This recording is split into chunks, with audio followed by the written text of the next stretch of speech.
Welcome back, everybody, to the Fighting for Freedom podcast.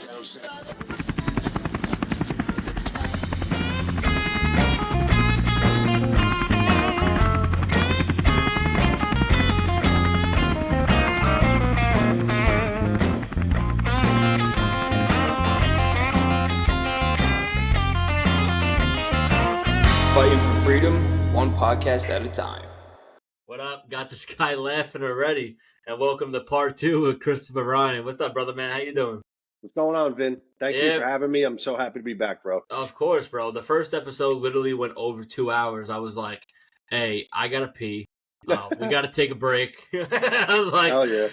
Yeah, but we definitely have a lot more to get into, man. I mean, when we last talked, we kind of left off with mental health and the way you use mental health, right? You use to fight your mental health. You said that you go to the gym a lot, and that's something that's honestly good, right? Because that honestly helps, one, your mental health, and then two, it helps like your physical physique to keep yourself going while you're still in the military.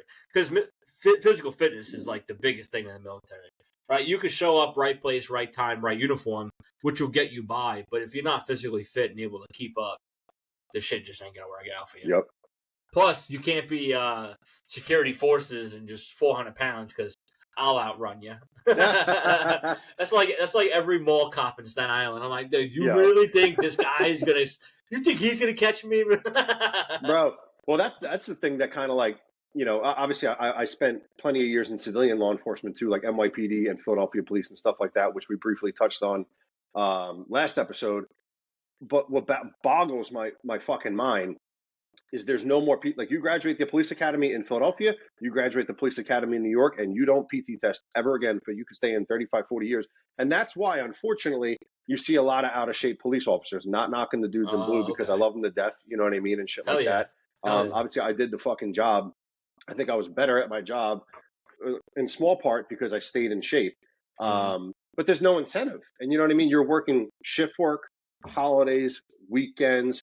Sometimes, you know, you're like, you know, I would make a collar, which is what they call it in New York. And then in Philly, they call it a pinch, but same thing, an arrest. And you can be living at the precinct for 48 hours just because the arrest process is a complete joke and the system's so backlogged. So I collar somebody. I have to do all the paperwork. That takes time.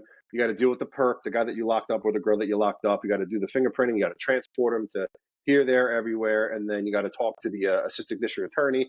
The shit just keeps rolling. And that literally, you could like, then you still have to be at work for like your next shift. You know what I mean? So like you end up sleeping there. You're eating like shit. You know, sleep is a huge part of fitness. Like, we can really go down this rabbit hole, but that's not conducive to a healthy lifestyle. And I'm not just talking about physical. Like your mental and emotional health too. That takes a toll as well. You know what I mean? So, plus you have a family at home, man, whether it's a girlfriend or you still live with your mom or whatever, not seeing them also is not healthy. And then if your precinct doesn't have a gym, you know, that you're not working out for X amount of days, plus you're eating garbage, all that shit adds up. So at least with the military, we are, you know, I'm not sure how it is with the Navy, but we have to PT once a year, like an exam once a year. And if you get above a 90, you're good for a year. You get below a 90, you got a PT every 6 months, like an exam every 6 months. So that's how it is with us. I don't know how it is with you. Yeah, it's kind of the same. Same concept? Yeah, same concept. It's like you go, like if you fail your BCA and your PRT, you know, your body composition assessment, sure, and then your physical readiness test, then if you fail that, then they'll put you like what do they call FEP? It's like shit. I don't know. Does the F stand for fat, like fat fuck? I mean, we do call it like fat camp or whatever. Like like no, you know, nothing to anybody out there who's on FEP. You know, everyone's. No, I know. I'm just everyone's gonna be out there once, I guess. I don't know. I don't know. Me. I forgot. Not me. I refuse. I think physical enhancement program. I think that's what it's called. I don't know. Don't quote me. I'm not in the military. Or so anything. FEP with a P. But, yeah. FEP with a P. Wait, yeah, exactly. Physical, bro. Come on, man. Yeah, Oh, dude, I don't know, dude. Yo, like I just said, dude. Oh my God!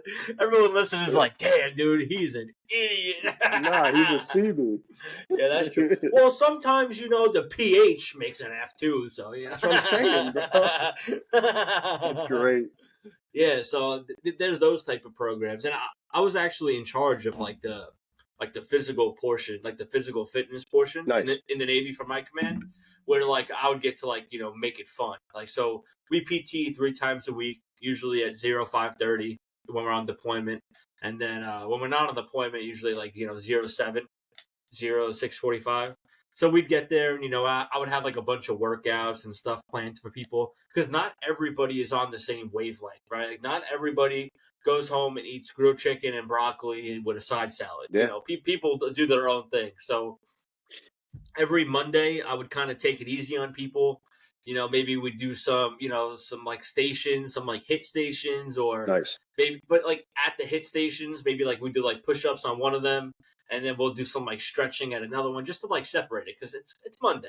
People probably drank. It was football Sunday last night. Got Eagles Cowboys are playing. Not everyone is ready to run 5 miles. No, you got to be a realist. You got to be a realist. Yeah, exactly, bro. Like you got to think like these people. Like if I make them run 5 miles, that day is gonna suck for me because I'm like, dude, fuck this guy, fuck him. Oh no, for sure. Yeah, and then Wednesday we usually go pretty hard, and then Friday is usually a sports day, so that's kind of fun. And at the end of the day, bro, you're still getting your cardio in, you're burning calories, but also at that, you're building that camaraderie and shit like that too. So Exactly. that's huge. That's huge. Exactly. It's like one of the best parts about it is like playing sports with people that just you don't really like socialize with or hang out with on a regular basis, but you station with them. They're in your squad. They're in your platoon. So it's fun to just like throw a frisbee at somebody and watch them freak out, and then they throw it right back to you. It's fun. Yeah, it's definitely fun. So yeah. for mental health, right? Mhm. Working out for you is kind of like your outlet. Do you know of any other like ideas that someone could look into if maybe like physical fitness is like not their forte? Yeah, I mean, that's first of all, super good question. Like that is just what works for me. But since I've been a supervisor, like I'm talking, like so in the Air Force, you become a supervisor Okay. when you make E5 as a staff sergeant, and now I'm an E6, which is a technical sergeant, and I'm a flight chief, which is basically a squad leader. And I've learned a lot. Like I really grew up. Once you put on that E5, a lot more is expected out of you. And then Yes. obviously, basically, assigning and you have an entire squad of people when you make E6 or E7, whatever, just depends on your circumstances. But like everybody has different things that make them tick. Everybody has different motivators. Like like some guys don't give a shit about a pat on the back, like good job, like rah rah, like they don't care, bro. Like some people just like they like that self satisfaction, like they made themselves proud. Some people like to get an award and feel good. Some people like a lot of people, which I'm realizing more and more these days, they care about their time, meaning like time with family, personal time, shit like that. So for example, like my flight or my squad, if you want to call it, we won like flight of the rotation like this last time around, which basically means like we rotate every 4 months, days, nights, days, nights. And for that rotation, whoever was the highest performing flight, and that could be everything from PT, car stops, vehicle inspection, like whatever. It's something that my unit came up with to like keep everybody motivated and involved. Yeah. They get flight of the rotation. So then my leadership will give us a free meal, and then all of your people get an EFT, like an earned free day. So if you can work it out, which fucking people love that shit. Like, oh my God, I don't have to come to work today. Like that, that's great. And like that motivates people sometimes. So as long as I can work it out with like our manning power and like document and whatever, and chop it up, like, all right, you're off today, you're off the next day. They love that shit. So it's whatever makes people tick. And like this airman's ceiling might be here, and this airman might be like a super performer, and that's okay, man, because like maybe this airman's good at this and whatever. So to come full circle, everybody's different. And especially as a supervisor, you got to realize that you can't expect every single airman to be Jocko Willink or something like that.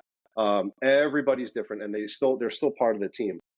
So it's going to sound corny or cliche, and I'm sure everybody sat through a million of these briefings and stuff like that. But I'm a firm believer. Talking to people is another outlet, man. Whether it's like, hey, Sergeant Ryan, do you have a minute? That's fine. Or hey, Sergeant Ryan, do you know someone I can talk to? That's fine too. Like we have a full-time psychologist on my base. This dude, Mark, not going to put his whole name out there, he's a cool dude. He's awesome. He's manned like full time on the base, like Monday to Friday, whatever. But he also has a cell phone, like a duty phone, 24 hours a day if you need something. Our chaplain is cool as fuck. He's a really good dude. Every chaplain is, dude. Yo, he's the man. Like he was prior Army infantry and had a couple combat deployments. Like that's not your Joe Schmo average chaplain. You know what I mean? No. Like he and I'm not knocking chaplains, bro. Like everybody's, and they also chaplain assistants. That's a whole nother job, which we can get into. But those dudes are wild, bro. I've really never met one that can't bench like twice their body weight. Like, dude, you would. Yeah, like you guys, like, is your A school like just deadlifts for like 8 hours a day? Like, what the fuck do you guys eat? That's funny. Like the most recent chaplain assistant at my base, this dude, he's a little older. He's a E7 master sergeant, but fuck, he has to be like 6'6", 6'7". I'm like, what the fuck, dude? Like, he's in good shape too. Yeah. But everybody just thinks of the chaplain as like some officer, whatever. That's like a big, cross-toting, Jesus preaching. Like, not the case. Like that is not. Nope. That's just a stereotype. Yeah. But my chaplain is prior Army infantry combat veteran and super down to earth. Also a PT stud, and he's also the same guy. If we're playing pickup basketball, he'll hop in like, yo, let me get in. Like he's that dude. Which is cool. Yeah. So anyway, that's another resource. And again, you don't have to go see the chaplain and just be like, hey, I want to talk about, my sins. Like that is another stereotype. They are just there to talk. And also, obviously coming from a security forces perspective as like a law enforcement officer for the military, we are what's considered like a mandatory reporter. So if you come to us in confidence about a crime or something like that, we'll take care of you, but we're also legally obligated to process like this crime. You know what I mean? Maybe not one that you like someone like you're a victim of a crime. Yeah. So that's kind of where the line is drawn. But if you go to a chaplain and you explain A, B, and C, like you have a full expectation of confidentiality. Like you got nothing to worry about unless you want the chaplain to say something. Yeah. That's another phenomenal resource. Yo, they're so good. And honestly, even though the gym is like a super big resource of mine just for like mental and emotional health, I still can do better. And as I've grown up, the past couple of years more so, I've kind of come to a realization that I'm still not doing like my best. Like I actually just talked to my fiance the other day about like, and I'm not saying I'm in a bad place. Don't get that twisted. It's just like, like times are stressful. Everybody's feeling like the economic burden. It's the holiday season. We're planning a wedding. Like I'm working my ass off at work. Like all this shit adds up. That's normal. You don't have to be in a mental health crisis to want to talk to somebody. You don't have to be hitting rock bottom with 3 bottles of JMO next to you that are empty. Like that's like another stereotype. Trying to break that. That's why I'm talking to you, Vin. Trying to break the stereotype. You know what I mean? Yeah, 100%. Put this out there to everybody listening. Like you could just be stressed and be like, hey, I kind of want to talk to somebody to get that shit off your chest. And my fiance is super supportive. I've been with her 4 years, and she really has like made me a better person. We can talk more about Melanie later on, whatever. I don't care. But like she kind of makes me want to be the best version of me. And she's always like bubbly and positive, and she's been through some shit in her life too. Mm-hmm.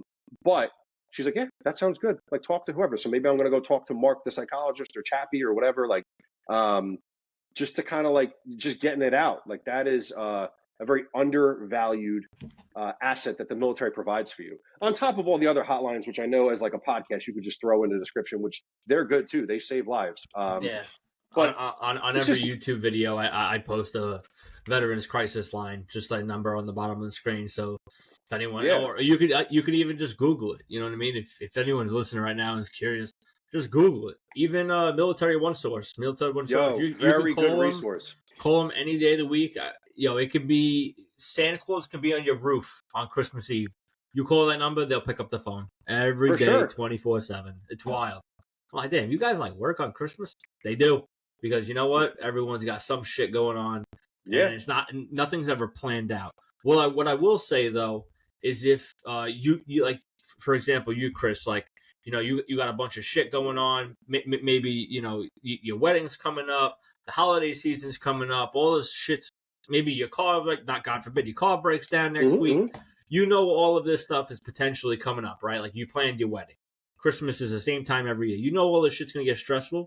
So before you hit that wall, that's when you can go talk to somebody and be like, hey, you know what? Like, I got a lot of shit coming down real quick. Mm-hmm. It didn't happen yet. I know it's going to happen, but I just need somebody to listen to. And I need somebody to give me advice and let me know that when it does happen and I do feel that stress hit me, I'm normal and everything's fine. You know what I mean? Not in the sunshine, rainbows, and unicorns, but everyone goes through shit like that. Yeah, bro. And like, man, it's just like, it's such a stereotype that I want the military to get away from, like that macho fucking bullshit. Like, you are supposed to suck it up and drink water and rub dirt on it and just fucking keep on pressing. Like, Yeah. like take those emotions and fucking compartmentalize them, bury them, don't talk about them, be a man. Like, that is all complete, utter horseshit. Now, there is a time and a place for it too, like, depending on your job. Like, if you are in a combat arms profession like myself, where like, the active shooter is going on, or fucking, you might be in like a defensive fighting position and the shit's hitting the fan, whatever. We need you to do your job. I would hope that the prior training that you've had for years on end helps you handle the job properly. But after the fact, that's where the real worry is, man. Like, you can read books, you can listen to, I'm a big reader, I'm a big podcast guy, and you listen to like these true heroes. And I don't like throwing that word around like, like lightly, like these dudes that have been out there getting after it. Multiple combat deployments. Like, you can log into like a Sean Ryan show or something like that, and he'll have some fucking absolute animal legend on his show. Like, those dudes, they don't talk about the deployment is where they were like mentally fucked up. It's the going home and getting back into reality shit.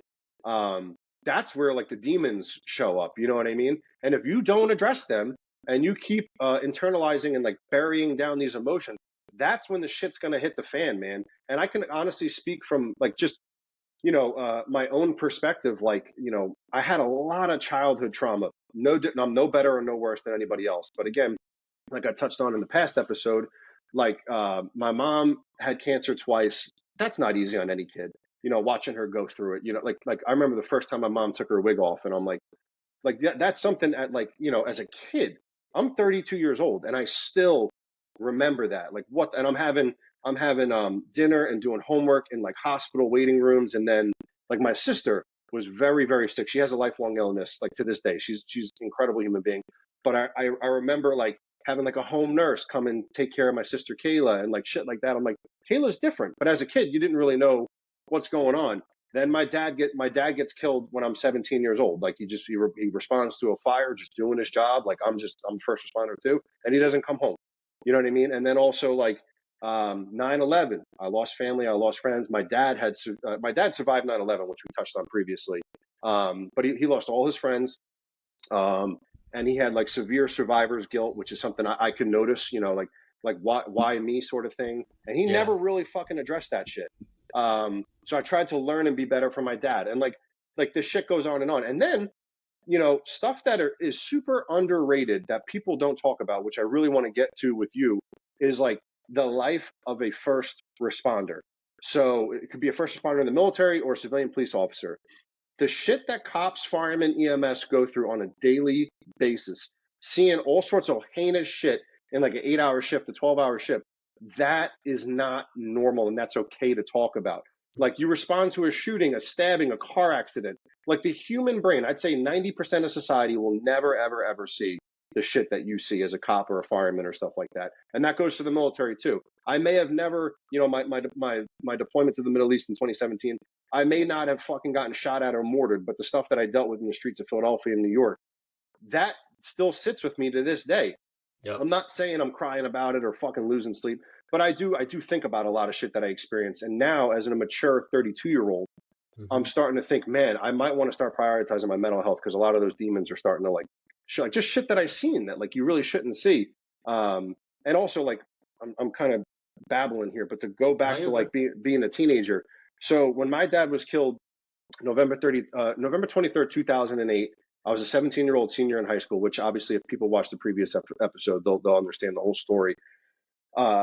So there's a couple years prior to that and a couple years after, which I just don't remember, bro. Like, it's kind of weird. Like, so I have like this weird mental block in my head where like I have a hard time remembering shit prior to that, like a few years and a couple years after. Like, it's just like a black hole in my head. And if someone throws something at me specific, it's like, oh yeah, but like I haven't thought about that in 15 like my dad. So actually this past Thanksgiving, that one that just passed, that was my dad's 15-year anniversary. So it's the first time in 15 years that his anniversary fell on Thanksgiving. So this Thanksgiving was a little rough, but I went to the gym, fucking did my thing, and actually felt pretty good for dinner that night and stuff like that. But like 15 years later, it doesn't get easier. You just kind of learn how to live with it, sort of thing. It's super true. But 17-year-old Chris, I don't really remember much of my teen years and a couple years after that. And after doing my own research, that's a sign of trauma. It's kind of normal. But like I was like, damn, like now at 32, I'm thinking about this shit. When you're 21, 22, 23, and you're just fucking running and gunning, like you don't think about none of that shit. You think you're invincible. Yeah. So now, again, talking to Melanie, my kind of like one of my rocks, my fiance, especially this Thanksgiving was kind of like a wake up call. I'm like, I can't fucking remember shit, like, from this certain time in my life. So I kind of want to talk to people. And I think that's a pretty mature mindset. But a lot of people have this stigma like, oh, you're fucked up mentally, dude. What a pussy. I'm going to throw that word out there because I keep it real. And I'm like, nah, that's not the case. Anybody that wants to come say it to my face, I'm right here, bro. Like that, and no one will. A lot of people are super supportive. But that, like, kind of trying to tie all the shit in together, it's like super normal. You don't have to be some Navy SEAL, Green Beret combat veteran to just talk, like, want to deal with your mental health and just be better. Like, make yourself better, bro. It's like the brain is a muscle. Like, I can train all fucking day in the gym. I ain't working out this. So, you gotta take care of that. I just wanted to throw that out there to start off the episode. Yeah, no, 100%. Did you ever like reach back to anybody that like one of your close friends from when you were 17 and try to like maybe connect the dots, rekindle pieces or anything? In reference to like until like that blur from prior to 17 to right after 17. Honestly, no, and that I'm glad you brought that up, bro. So where I grew up on Staten Island, all cops and firemen, like West Brighton, very blue collar, hardworking, Americans. But a lot of the kids, like, because I told you briefly too, I was a normal kid. Also, my parents got divorced too. Like, I forgot to throw that out there. Like, after 9/11, my dad was really going through it. He was not in a good place, and my parents kind of split. So that's another thing. Just fucking throw it into the honey pot of like Chris's fucked up bullshit. Again, not that it's like Crimea River shit, but it's my life, and I can't change that. So I still, again, I told you I had fucking great parents. Like, they still kept a really good rapport. Even though they got divorced. So you see a lot of nasty divorces. Like, they kept that shit behind closed doors and made life as normal as possible for me and my sister. So more power to them. Yeah, same with me and my parents. That's what you got to do, bro. As a parent, like, your kids come first. Yeah, it was like they split. I went with my mom. My dad stayed in the same house that, like, I kind of was like born in, grew up in. And they like, to this day, they're still friends. They'll call each other and be like, my dad would be like, hey, mail this letter to Vin. She's like, it's a fucking letter. Like, you work for DHL. Like, your job is to deliver package. What do you mean mail is? She's like, yeah, no problem. Just drop it off my house. Like, they still have that type of relationship where, they actually like came to boot camp together to like my boot camp graduation. Oh, nice. They went on the same plane. They even got a hotel and like shared a hotel room. I was like, that's big. This is that's fucking big on wild. Them. Yeah, it was fun. My dad took me to Hooters. My mom was like, what the fuck are we doing here? And my dad was like, my son just spent 2 months locked up with a bunch of dudes. I know what he wants right now. He wants to see tits and eat some chicken wings. And I was like, that's my dad. That's as American as it gets, man. What the hell? No, I was just saying, like, my mom and dad did a really good job of dealing with their bullshit. And while also, like, again, we never missed a meal. I always had a roof over my head. You know what I mean? Like, so like, there's a lot of people out there that had it worse than I did. But to answer your question about friends from back then, I don't really have a lot, and that's okay. I don't have a lot of friends from that time period in my life, because prior to my dad's passing, I was kind of turning into a little bit of a psychopath. Like, nothing insane. Just like my priorities were fucked up. Like, and again, like, you're a normal teenage kid. Like, I had a lot of potential in sports, and I kind of put that on the back burner. And my grades were still like pretty good. Like, I graduated with honors and all that bullshit. But like, I, smoking a little bit of weed here and there, drinking a lot as a kid, and all this is on my fucking military background. And every police department I ever worked for, so I got nothing to fucking hide. Chasing girls and all this shit. And then I did get in trouble with the law a little bit. Not going to go too much into that but it's all been disclosed. Like, none of this is a fucking secret. But like losing my dad was not the best thing that ever happened to me. That is not what where I'm going with this. But it was the one of the pivot the most pivotal points in my life where a fucking switch turned on and I grew up immediately. As strange as that may sound. So I kind of just was like, fuck, man, like what am I doing? I was 17, still trying to graduate high school, still trying to figure out college and all like I'm about to go to college. Crazy timing. But I was like, I gotta be a really good man for my sister. Like I immediately went from brother to like father figure for my sister. Yeah, you were the man of the house. Yeah, That's and it. my mom too. My mom and dad were divorced, but nonetheless, like I'm still the man of the house. You know what I mean? Like she's got no one to fucking lean on. She's a rock. So I was like, something fucking switch, like, you know, and I told you in the last episode, like I tried baseball in college, you know, like my mind just wasn't fucking in it, man. That's still like, those years are still like super foggy for me just up here. But what I do know is like, I grew up fucking fast. Like, you know, all I cared about was like getting good grades, making my family proud, making money, and just going out into the real world and kind of chasing some big boy dreams. So a lot of my friends from back in the neighborhood were fucking knuckleheads. So I kind of was like, you know, I don't need to be associated with this shit. They don't give a fuck about me. You know what I mean? So why would I, like, you know, in the grand scheme of things, like they don't care about my well-being. Like they just want to, I want to chill with Chris, whatever. But a lot of them, you know, got into drugs. I know a couple dudes that I used to hang out with that OD'd and died, you know, shit like that. So those are not the people that you really want in your life.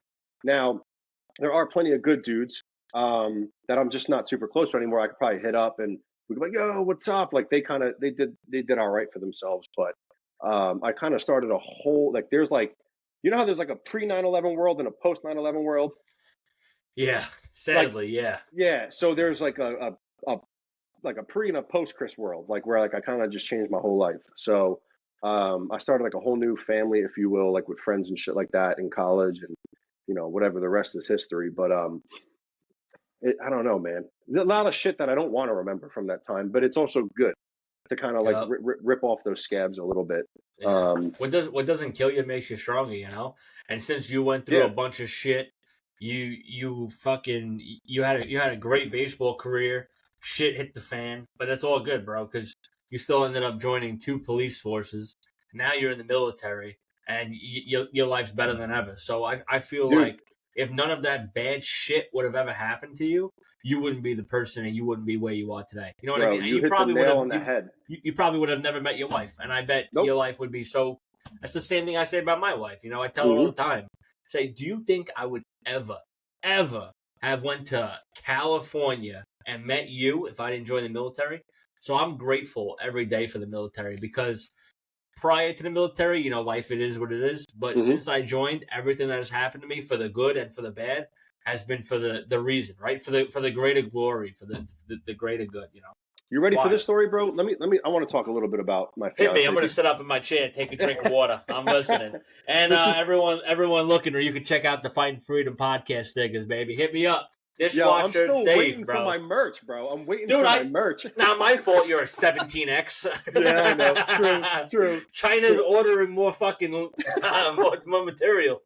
Yo, I have some cool shit for you, by the way. I created some clothes and patches and shit for like my flight at work, so I'll have some shit en route to you as well. Just so we're throwing that out there. I got a little, you know, your little mail bag ready. Hey, bro, I learned the hard way that, because people, I did like a little, like, you know, if you want to buy some shirts, hit me up, let me know. Like, nice. I'll send them out to you personally. Dude, don't go to the post office and use their fucking letters, because that shit was fucking expensive. Yo, you're not kidding. I ended up like losing money, so I went to Dollar Tree, bro, and I got me some like, you know, envelope mailers, and I'm gonna send it out. And that nice. Yeah. No, fuck the post office. Rip off. No, so I was saying with me and Mel, this is crazy. All right, so 2018, I graduate the NYPD Academy, right?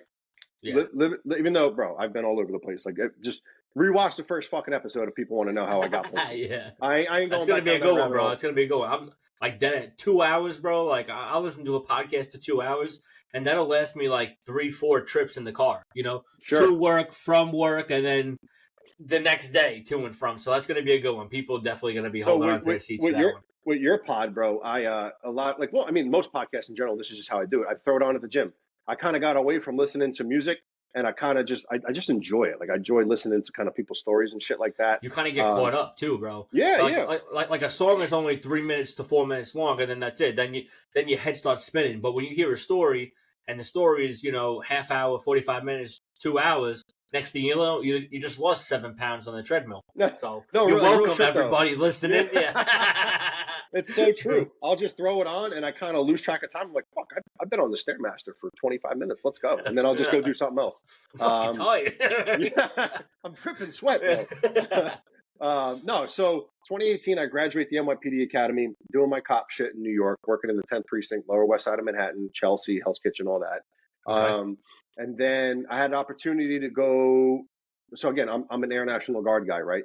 So I had an opportunity to go on orders and go to like a leadership school down in Tennessee. This is literally like January, February of 19. So hop on orders, go down to Tennessee to this leadership school, but the FDNY, right? Like the big ticket, you know what I mean? Like that's like everybody in New York's like, holy fuck, FDNY, it's the best job on the planet, which it's a very good job. Yeah, But I like think if so, bro. I love no, it. real shit. If you're a New York City firefighter, especially on Staten Island, you're like that is like you just fucking you get a city job, you retire, and you hit the lottery. Die. You hit the lottery, bro. Like so, I took the commend you guys. FDNY test. No, I took the FDNY test, and obviously, you see that up there? I was gonna send you a text, but I was like, as we logged on, I'm like, fuck, he's got one. Yeah, my mom's a cop. I know. So anyway, the FDNY, as you know, is like the holy fucking grail. They give a test like I think once every 4 or 5 years. That's pretty much the tempo. And the exam that I took, this is actually pretty funny. So I was on the 4 to 12 in the NYPD Academy, just to come back real quick. So there's a 8 to 4 and a 4 to 12 because the NYPD is so fucking big. So they have like they just overlap classes. So I'm on the 4 to 12, but I can't miss this FDNY exam.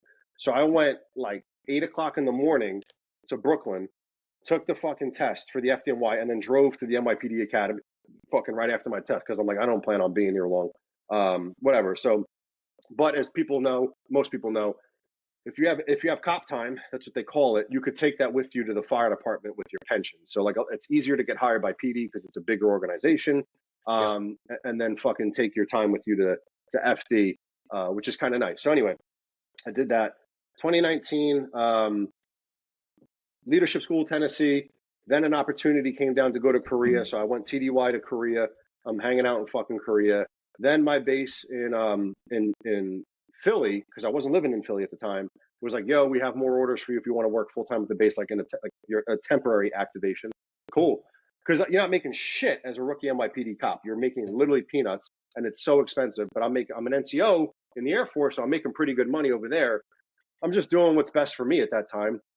But I'm fucking flying through my FDNY process because let me come full circle. So 56,000 people took the FDNY exam, and between I had veteran preference, I had residency preference because I lived in the 5 boroughs, and I was a legacy because my dad was killed in the line of duty, and I crushed the exam.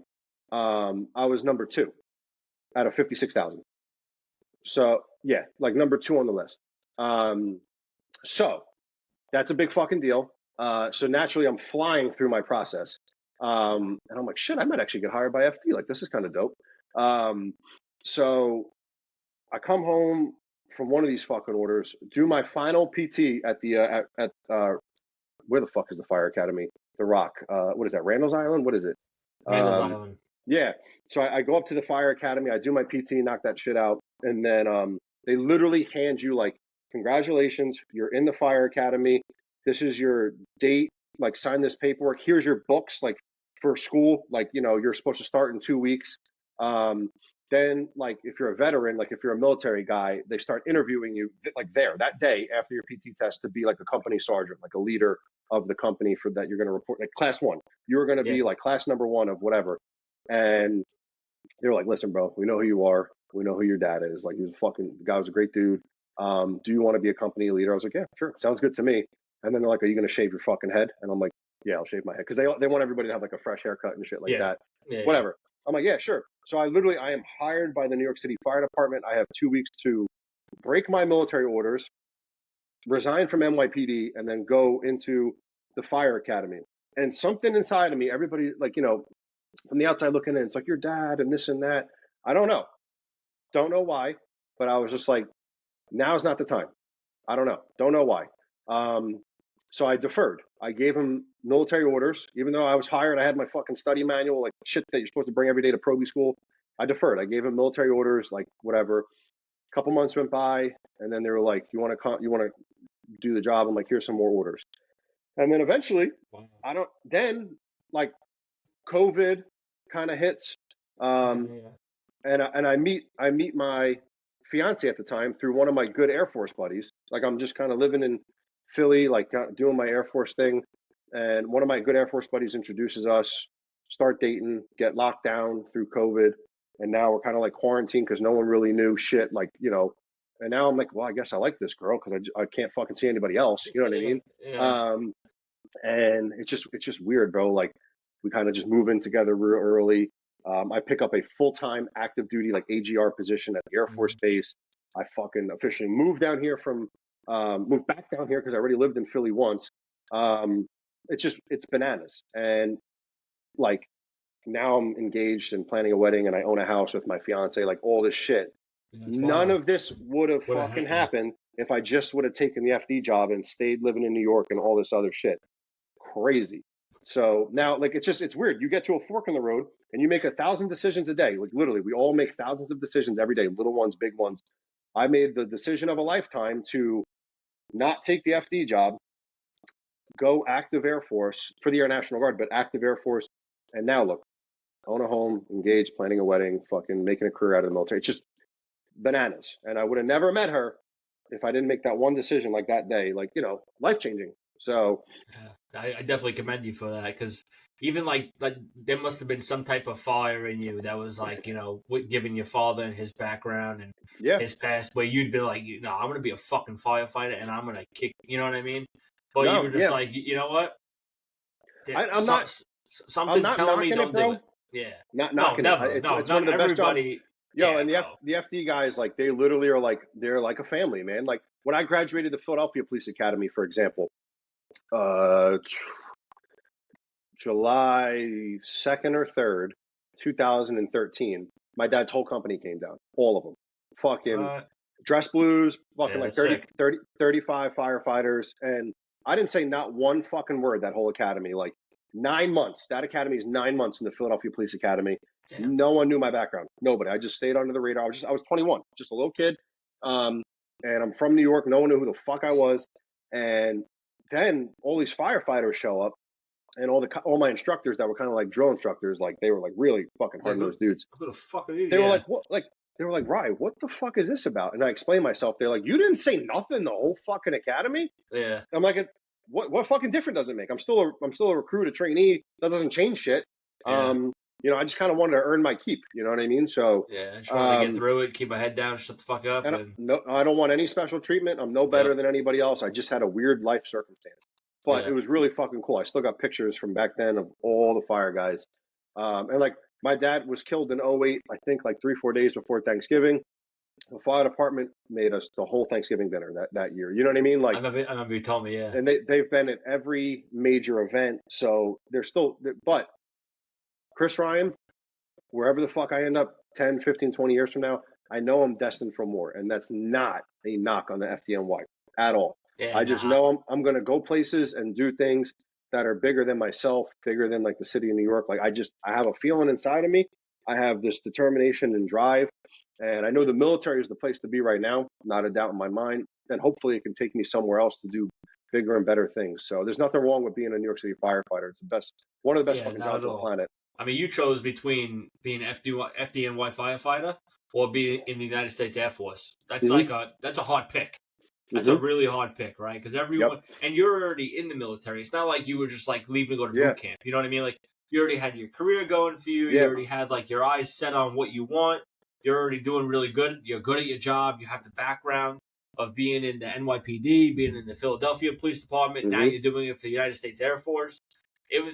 I get why it was kind of, I would say like a no-brainer to do what you did and stay what you were doing.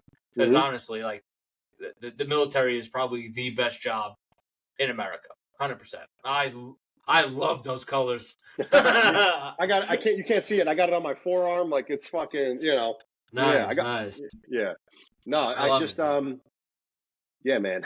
Yeah. It's the best decision I ever made. It was also probably one of the hardest decisions I ever made.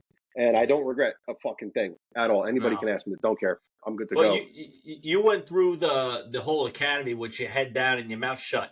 Did you go through boot And camp like that? well, bro, like I told you. So, I think, that was the goal. It didn't work out that way. Because when you show up to boot camp, they do a bag drag, and I think I told the story about my Philly PD badge or shield or whatever you want to call it. Like they said, like everybody dump your shit, empty your wall locker. This was like day 1 or 2. I don't even have uniforms yet. I'm still like in civilian clothes, and even your wallet. They're like everything out of your fucking wallet. And I knew I had my Philly PD badge in my wallet. And I'm like, fuck, I'm not taking that fucking thing out because that's going to highlight me. Yeah. So These he guys are came back. fucking spy. Yeah. Yeah. Yeah. This drill instructor came back and I didn't take shit out of my wallet. He's like, I fucking told you to empty your wallet. He's like, you got 2 minutes. And he went throughout my whole, the bays. We're living in bays. And then I'm like, well, fucking gig's up. 2 days into boot camp. So then he's going through my shit. He sees my shield. He's like, you're going to be dorm chief. And then just like close it. And then I ended up being the fucking #1 airman leader for my 50 guys for the rest of the time. I kind of just wanted a cruise, but it didn't work out that way. Now I'm responsible for 50 dickheads. So, and I stayed that way for the whole 8 weeks of boot camp. But low key, like it's people like you who like you need to like run a crew like that to like run your flight or run your division or run your people because you need someone who's experienced. You need someone who's not afraid to open their mouth. You need someone who has life experience. Who didn't just graduate high school and is like doesn't know how to like put a stamp on which corner of the letter. Like we talked about, bro, there are dudes that didn't know how to shave their face, didn't know how to fucking lace their boots. Like it's incredible. Like if civilians listen to this podcast and they're like, what the hell? Like America's military? No, you got plenty of special people that are inside of this service. Even the Air Force, we might be the smart guys. We are full of ridiculous human beings. Yeah, so, that's why boot camp is a in-person 2-3 month thing, not a on the computer 2-hour class. No. you can't learn that online. You gotta face it in person, bro. It's crazy. Yeah. I actually just met one of my buddies. One of my buddies that like one of my best friends in boot camp. Shout out Sean Wolbert if you're listening, bro. He lives not too far from me now, and he helped me get my washer and dryer because my fucking house, my house didn't come with one. So I was like, God damn it, sitting here scrubbing clothes together. But yeah, he picked me up, dude, and we were just talking about like our boot camp days, and I was like, dude, I remember because like in boot camp we had like racks, right? So I was on the top bunk, and then he was like right to my right on the bottom bunk. So like every night I'd roll over, I'd be like, good night, pussy, And it was nice to see him after like 7 years, just to meet up. That's again. dope. So one of my best friends, and you get it, man. Like this is, if you're not in the military, you probably won't understand. But like this dude, his name's Mike. He lives in New Hampshire. He used to live in Massachusetts, but yeah. So he was in security forces. So I knew this dude, no shit, for like 8 weeks. That's it. We went to boot camp together for 8 weeks, and then I think he was like an air transportation guy. Like, so there's load masters, which are like on airplanes, and then there's air transportation, which are the guys that like package shit to go on the plane. So air transportation and load masters fucking hate each other because air transportation loads shit one way, but then the load master has to do the math to make sure the fucking airplane don't flip and shit like that. Yeah, we have the same shit. It's like embark and weighing and loading. Yeah, because you can't put fucking like let's just say for example 4 tanks in the front of the plane and 18 pallets of paper towels in the back. It doesn't work like that. No, and you can't put all your weight on the left side of the plane because then the motherfucker is going to flip. So it's just like whatever. So Mike was air transportation, and we went our separate ways. Like literally 8 weeks, but we just became close, bro. Like it's just weird what going through bullshit with somebody will do for like a relationship. So a couple years later, I literally haven't seen this dude. Whenever he invites me and another guy up to his cabin up in the White Mountains in New Hampshire, fuck it, let's do it. It's like nothing ever passed. Like we go up there, I think it was Labor Day weekend, fucking shooting, fishing, drinking, sitting by a campfire, like literally no time passed. And we're having a blast. And now fast forward, haven't seen this dude since then. This was shit, probably 5 years ago, if not more. He's coming to my wedding. Like, that's just how it goes, dude. Like, that's the relationships you're going to make in the military. So, yeah, that's fun. Yeah. Whatchamacallit? There was something I wanted to touch on. Oh, that was definitely some East Coast shit. I hate to cut you. Whatchamacallit? Yeah. Whatchamacallit? I can't wait for your people in Cali to listen to this shit. Be like, look at these two idiots, bro. Can't even speak. He thinks fitness starts with a P. No, so your teaser, that's what I wanted to touch on. So I know you threw it on your gram, the picture of me and Jocko Willnick. Yeah, bro. And yeah, so a lot of people were hitting me up like, number one, that's fucking dope. You're going on a podcast. I was like, that's all Vinny, bro. Like Vinny's the man. He invited me.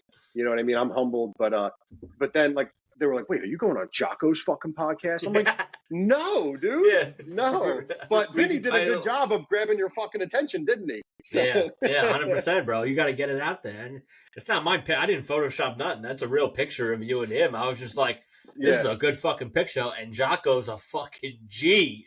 That dude is so G, he's almost H, bro. It's crazy. I mean, obviously, you're a Navy guy, too, so he's probably like a legend to you guys. But 100%, man.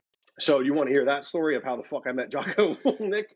Now we're getting into it. Let me hear it. Yeah. No, so this is crazy shit. So, again, right place, right time. Can't make this up. So I think that was 2020 or 2021. I forget. But you remember all the riots going on in America. So obviously every fucking city in America was burning.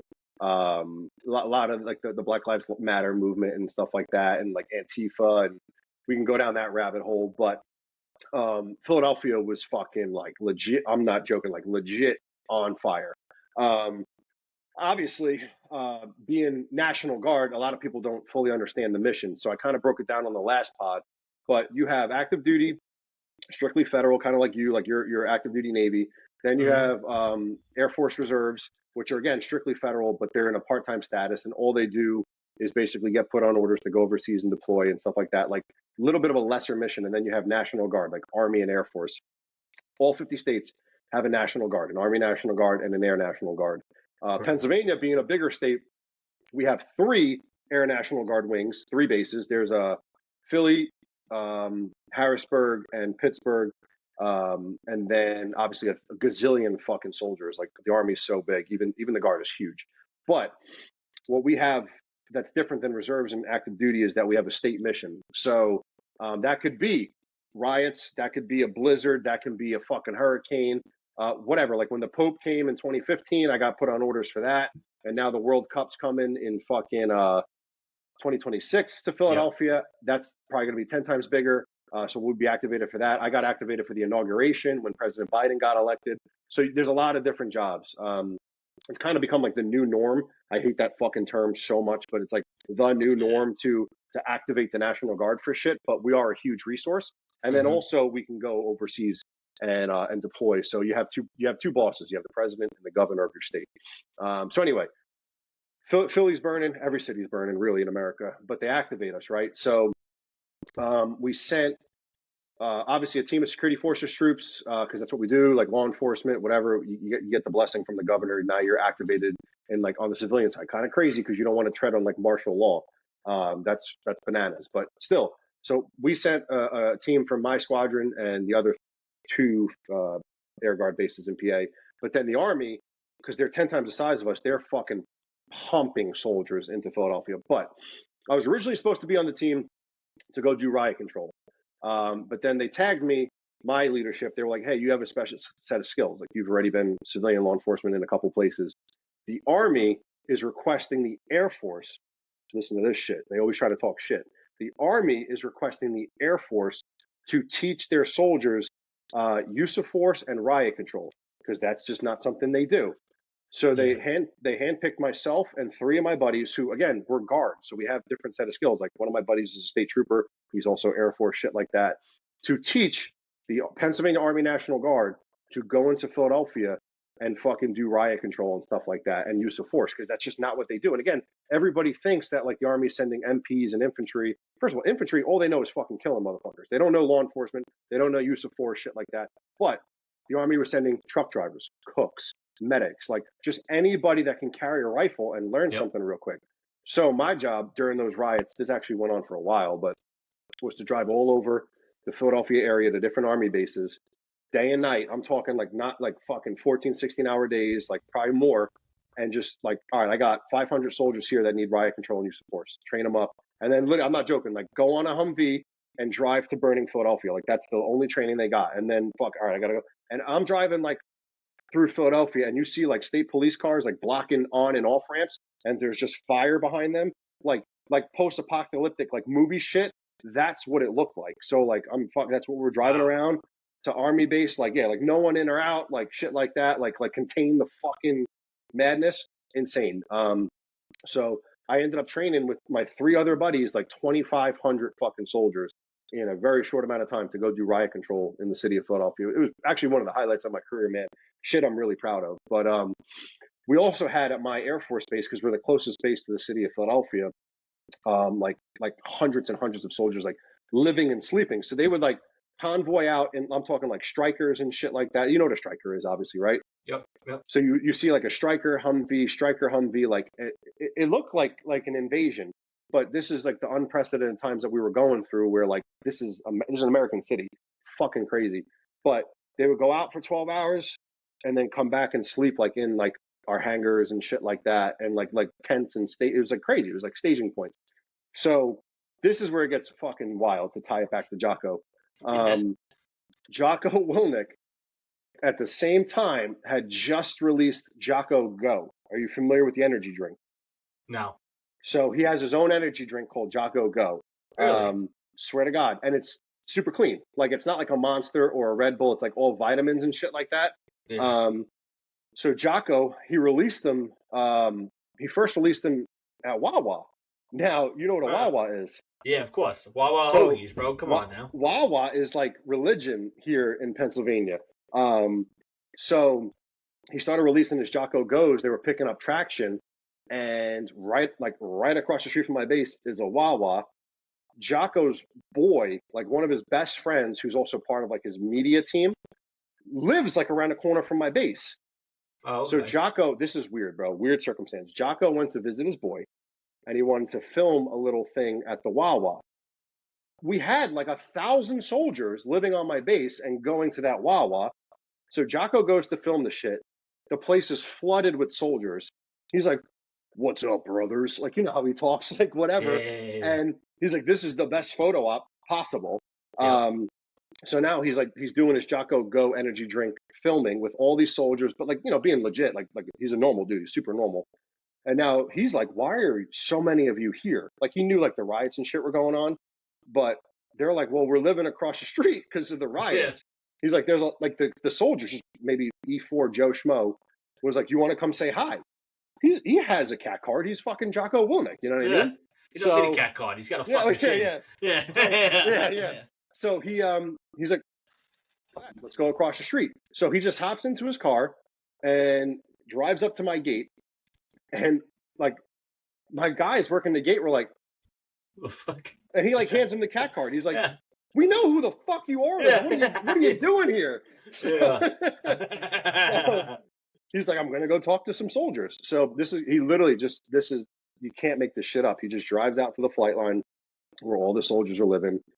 Impromptu fucking like invasion speech. Like you would think like you're in Fallujah with Jocko or fucking Ramadi or wherever he was. That's crazy. And he dude. like I'm talking. You could go on his Instagram. You have to scroll back a little bit, but I'm talking hundreds, if not thousands, of like soldiers and airmen just around him. And he's just bullshitting and talking about like how much we appreciate all you're doing and you know all that stuff and whatever. And he had come back one time after that, just for like another visit to like kind of say thank you and all. And he sent us like pallets of Jocko Go drinks like for free. Like, yeah, they're good.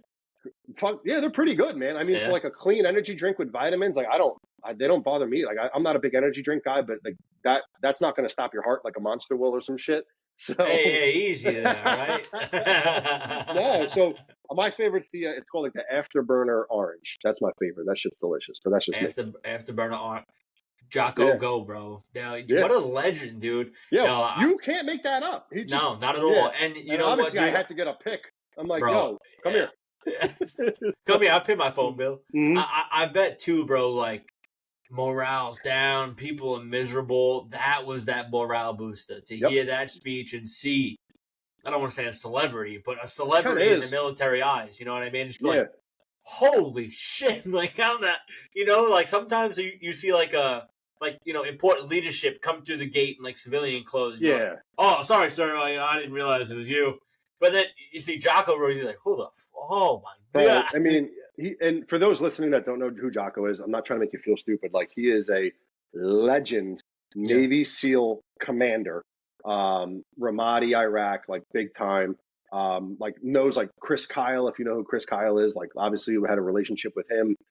He's written books. He's a huge fitness guy. He's a Brazilian Jiu-Jitsu MMA guy. yep, Like he's a fucking legend within myself and Vinny's community. Like, real fucking deal, like the yeah, real deal, and just normal. Like speaking, like you're talking to the dude, and like yeah, like you're looking like this motherfucker will rip my head off, but yeah, he's yo, still super normal. yeah, So like, yeah, that's yeah, that's a cool fucking again, just time and circumstance. You can't make this stuff up. that's great, So I man. actually that morning too. Well, no, the second time he came back, excuse me, he had requested because this is what he does, like to get like a 0-4 workout in our gym. Like that's just what he wanted to do. So and like public affairs obviously like wanted to be there to kind of film like this fucking animal working out in our base gym. But I went to the gym that morning too because I just wanted to like be in the same room as Jocko Luna getting a pump. You know what I mean? Yeah, yeah, Like, yeah. and I whatever. Like I broke out my JBL. I'm like, yo, you put some tunes? Like we could put some tunes on in this motherfucker. So, whatever. Yeah, he's like, Roger that. Like, Yeah, Roger that. Yo, dude, that would be yeah. the most like scary. Like, I got like, let me get the aux ordeal. Like, dude, like, what if I play some shit you don't like it? You're gonna like, next thing you know, it's gonna be No, like a 45-pound plate flying at your head. he's not super tall. Like he's maybe I don't know 6 foot, but he is built like a fucking bear, like a grizzly. Is like you've seen his fist, like Yeah, it's ridiculous. yeah. And Just obviously, someone. Yeah, if you don't know, yeah, just Google him, and you'd be like, "Damn, yeah, okay, I get it." he looks like a Navy SEAL commander. That's what he looks Yeah, like. yeah, low key. He looks like Yeah, that famous actor too.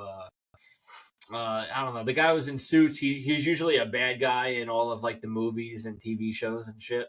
I don't know his name, but he just reminds me of that guy so much. I'm like, dude, that looks he could just like totally him. play the villain. Yeah, but Jocko would definitely kick that other guy's ass. I talked to one of his sparring partners. Like this guy's also a big ass dude, but he like they roll together when they do BJJ, Brazilian Jiu Jitsu. Yep. And I asked, I was like, because I like to box. I'm really trying to get more into the BJJ world because that's the shit that'll save your life. You know what I mean? Yeah, that's Boxing to crazy. I me, actually just fucking signed up for jujitsu. bro, oh no Not shit, Brazilian, not Brazilian, but just jujitsu in general. dude. It's all cut from the same cloth, so that's great. Yeah, yeah. I boxed growing up. When I was going to St. Peter's, like we had we had like a team that would do for like the PAL, like the Police Athletic League. Yep. So I had a cop that would box for the NYPD, and he would like take us to the gym like 3 days a week. So I kind of got into boxing there. But to me, boxing is more of a sport, like legit, like technical points. Like you're really not trying to kill your fucking like you want to knock them out or whatever. But like BJJ or MMA, like that's where you fucking hammer fist someone's face until they're unconscious. That's a little Yeah. different. But real shit though, especially me from like a law enforcement perspective, carrying a gun every day at work, like that's the shit that'll save your life. Like show me a street fight that you see on like a fucking World Star video where they just stand like this. That's not reality. The Yep. fight is usually on the floor. So when you go to the floor, that's all jujitsu, bro. And Yep. obviously, if you have a gun on your hip, that's an added factor into any fight. And I've had plenty of fights like in New York and Philly where I'm like, oh my God, like there's a gun at this fight. Whose gun? Mine. You know what I mean? I want to keep that shit in the holster. Why is this dude fighting a cop? You know what I mean? Clearly, he Yeah. don't give a fuck about his life. Yep. So Yep. no, for real. So like if they get a hold of that gun, that shit comes out the holster. That's a whole That's nother it. ball of It's all. worms. It's a completely different fight at that moment. And boxing ain't gonna save your life with that shit. Jiu-jitsu is. So Yeah. actually security forces, my career field, we have to do we call it combatives, but it's really just jiu-jitsu once a year, every year. It's not enough in my opinion. So, but for that reason, like weapon retention is a big thing that they like to teach. Yeah. So that's good on you, bro. And also, it's some of the best, like fighting. I don't care what fighting it is some of the best cardio on the planet. So Yeah. I you've heard it from never, some dude. I did a yo, podcast with this guy not too long ago, and his outlet when he was younger to join the military for his mental health and his physical fitness was jujitsu. nice. Now he did his time in the army, he got out, and he's still currently doing jujitsu as his full-time job, and he's actually a trainer and a coach. Oh, And I wow. was just like, I kind of want to give it a try, low key. I looked up, found the place, and I was like, damn, it's not. I mean, it's not really that expensive, and I think it's like $150 for like unlimited classes throughout the month. So you can That's literally pretty go, good. That's pretty you good. can literally go like 2-3 times, and it's all veteran. Like it's veteran owned. It's a really small, tiny gym.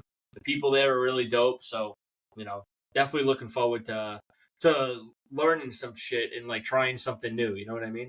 Like, I went to a boxing gym, and I walked in, and the guy was like, well, like, what do you want out of this place? And I was like, dude, I'm gonna be honest with you. I was like, I'm only probably gonna be a member here for like a month because it's really expensive. But the only thing I want to do is I want to learn how to throw a proper punch. Nice. I want to learn how to hit the bag. I am not the biggest guy. I am not a professional boxer. I ain't gonna kick everybody's ass like you probably get. I was like, I'm the first one to admit it, like, you'll probably bitch me out. But I want to learn how to do these things just so I can have like a little bit more respect for it. You know what I mean? Yeah. And he was like, that was real. And I appreciate you being honest. You know what I mean? I was like, yeah, dude. I was like, I could like, maybe I could throw a punch, but like not probably the right way. You know what I mean? Like, I'm not no technical fighter. I'm just, Well, dude, at least you're a realist, bro. So yeah. many people enter a gym or something like I'm talking about like a martial arts gym, like with like just unrealistic expectations. Like, if you've never been punched in the fucking mouth, especially if you're in the military or law enforcement or something like that, like, first of all, that is highly important. And I am not trying to sound silly. Like, you got to know what it's like to get hit because, like, you got to know how you're going to respond. Like, Oh, like, you said it so well, bro. So many, and I hate to oh, say it, but like so many people have like never been like punched in the face before, and you can tell because they walk in with yeah, this huge ego and their shoulders before their head, and I'm like, oh god, come on, bro. So, like, Conor McGregor, right? Let's calm just throw a down. name out. Let's throw a Yeah, name out there that everybody knows. Conor McGregor. He is not a big dude. He is a complete and utter fucking savage. But he is about like I don't know. I'm not gonna try to knock Conor. He's like 5'8", 150 pounds 45 pounds when he's in like his fighting weight. I'm 6'3", 265. Conor McGregor will rip my fucking head off because he yeah, knows what he's doing. yes, And exactly. dude, more and more these days, 2023 about to be 2024, people are training. This wasn't like even like 15 years ago, 10 years ago, wasn't super common. Our parents' day and age, no one did dick unless it was like boxing. Yep, Um, yep. so like now, if you're working in a law enforcement capacity or military capacity, like combat arms profession like me, and obviously like I worked on the street on the civilian side, like you don't know who's behind the wheel of that car when you stop that car. That Yeah, might be a little dude that looks like Conor McGregor, but that dude might have been training BJJ for 15 years, and he's looking at your gun like, I'm going to take that from that motherfucker. You know what I mean? exactly. And that's also like when I want to tie this back to PT. If you look the fucking part when you walk up on a car stop or you have a 911 call to a domestic or some shit like that, like a domestic dispute, if I show up and I'm big on uniform standard, right? So like my uniform is always looking good. I'm obviously a big dude. I'm in shape. I shave my fucking face. My hair is usually nice and proper. Like I always made it a point to make sure my shit looked good. That's all right. Like I have some scruff. We're both off UPCS, so don't even fucking worry about it. I'm on leave right now. That's what I'm about to say. Leave me alone. That's what I'm trying to say. But this is also shit that they teach, bro, in the police academy and stuff like that, and the security forces academy. If you look the part and you make the bad guy, and I'm just using a generic term, bad guy, think twice. That's half the battle, bro. Like if you walk up on a car stop and you are a big, in shape, looking like clean cut dude or girl. I've had some badass fucking female cops that I work with. That person might think twice. Now, if you are a fat fuck soup tie looking motherfucker, and I call soup tie, that's when you just eating all your shit and shit falls on your fucking tie, and you can make Oh, soup. I got you. You can make soup out of your fucking tie because there's so much shit in there. Like that person is probably gonna run on you or break your fucking jaw, and that's real talk. Like you know what I mean? Like you kind of like You get out first, your fucking gut gets out of the car, then you get out of the car. It's like, that's good. Like that person that like really doesn't care about going to jail or killing somebody is like, you are a target.